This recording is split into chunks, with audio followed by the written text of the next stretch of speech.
حکومت کے ساتھ مل کے اس پہ بات کریں. We're happy to provide our share of funding آپ کے ساتھ مل کے. خاص طور پہ یہ جو فارمنگ کے منصوبے ہیں اور انڈسٹری منصوبے جو ہم کرنے چاہ رہے ہیں, ہم اسمارٹ اریگیشن بالکل, اگر ہم اسمارٹ اریگیشن کرتے ہیں تو جہاں ہمارا اس وقت آباد علاقے سے سالوں سال پاکستان فلڈ اریگیشن پہ ہی یہ ہم سوچتے ہیں. اگر ہم آج انویسٹ کرتے ہیں اس ٹرانزیشن میں, آج انویسٹ کرتے ہیں تو کل کے لیے ہمارے لیے آئے. اگر ہم لیٹ ہو کے بعد میں پانی کے لیے تب سوچتے ہیں تو perhaps we need to do it. I request the government کہ آپ حکومت کے ساتھ مل کے اس پہ بات کریں. We're happy to provide our share of funding آپ کے ساتھ مل کے. خاص طور پہ یہ جو فارمنگ کے منصوبے ہیں اور انڈسٹری منصوبے جو ہم کرنے چاہ رہے ہیں, ہم اسمارٹ اریگیشن بالکل, اگر ہم اسمارٹ اریگیشن کرتے ہیں تو جہاں ہمارا اس وقت اسرائیل نے اور ان کے رجیم نے اس جھوٹ کی بنیاد پہ ایران پہ حملہ کیا ہے, ہمیں اس حملہ کا مذمت کرتے ہیں. Iran's sovereignty was violated in violation of international law.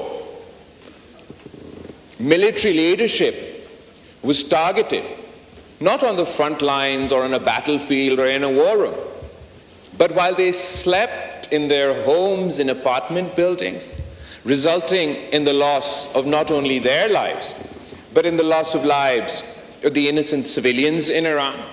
Not only were military leadership targeted, but scientists were targeted, Janab Speaker. Journalists and media institutions have been targeted, Janab Speaker.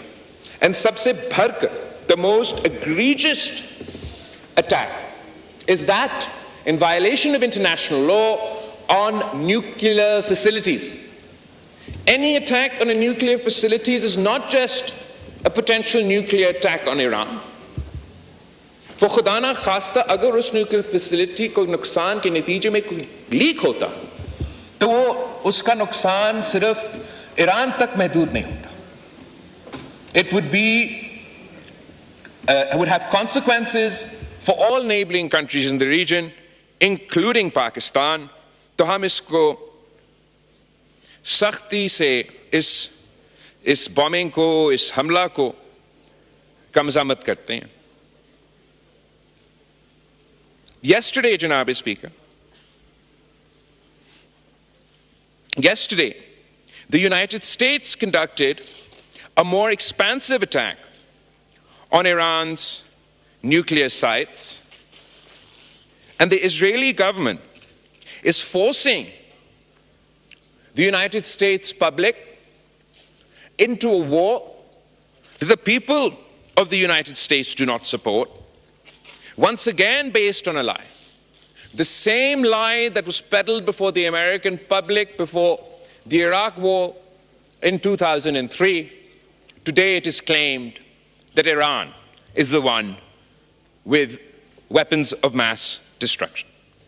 We strongly and vociferously condemn the US strikes, and I call on the government to mobilize their foreign minister, who should try and create a group of like-minded foreign ministers who not only oppose this conflict, but who are at risk, severe risk to themselves, their people, if heaven forbid any of these strikes on nuclear facilities were to result in a nuclear leak.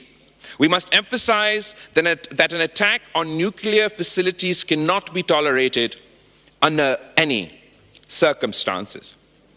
Janab Speaker, there's a poem written in World War II or after World War II, which I'd like to first repeat to you and then rephrase in light of what we are currently experiencing.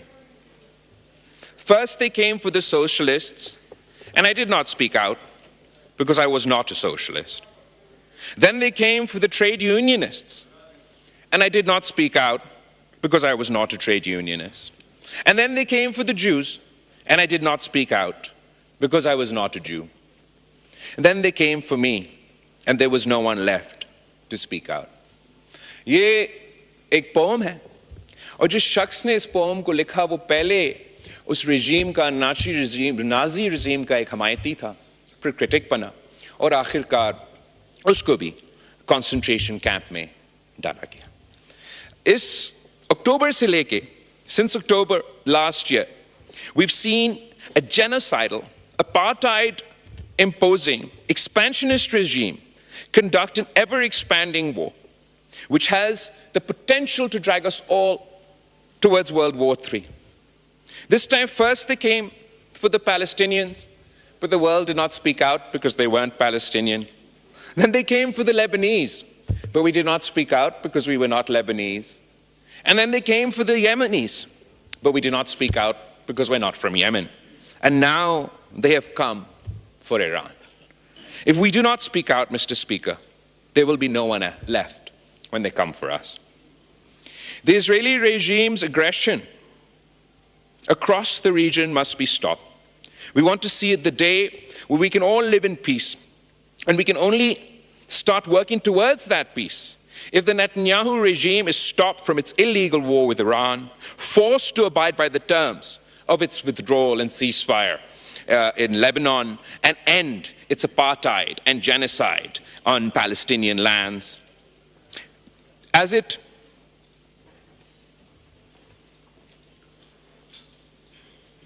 continues to bomb Iran, the world must not forget that this Israeli regime, this Netanyahu regime, is currently carrying out the forced starvation of Palestinians in the Gaza Strip. جناب speaker, ہمارے خطے میں بھی ایک نیتنیاہو کا سستی copy ہے، اور میں فخر سے کہہ سکتا ہوں کہ ہم نے اس سستی کاپی کو جنگ کے میدان میں ہروا دیا، سفارتکاری کے میدان میں ہروا دیا، اور بیانیہ کے میدان میں ہروا دیا.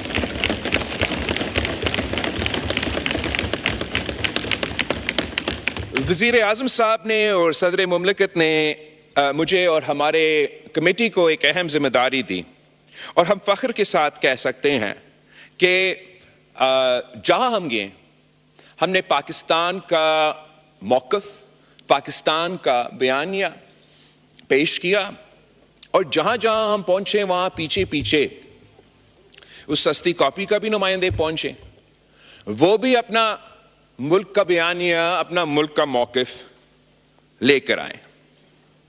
ہمارا بیانیہ تو امن کا پیغام تھا، بٹ پیس ٹو اسٹرینتھ. ہم ایک جنگ جیت چکے تھے، ان کا جہاز گرا چکے تھے، اور ہمارا موقف یہ کہ ہم نے سیز فائر تو حاصل کر لی، لیکن جب تک اس خطے میں ہم مستقل امن قائم نہیں کریں گے تو یہ نہ پاکستان کے عوام کے مفاد میں ہے، نہ بھارت کے عوام کے مفاد میں ہے. تین اہم ایشوز ہیں جس پہ ہم نے آواز اٹھائے. ایک تو کشمیر کا موقف جو ہمیشہ پاکستان کے لیے ایک اہم موقف رہا ہے.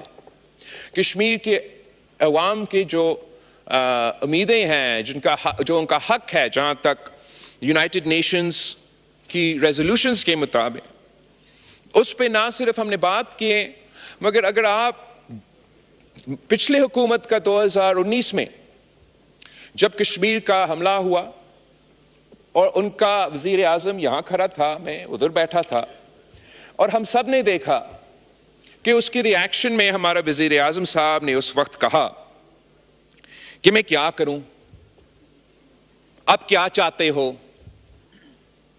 کہ میں بھارت کے ساتھ جنگ چھیڑ دوں؟ اگر میرا الفاظ آپ کو غلط لگے، آپ وہ ریکارڈنگ دیکھ لیں.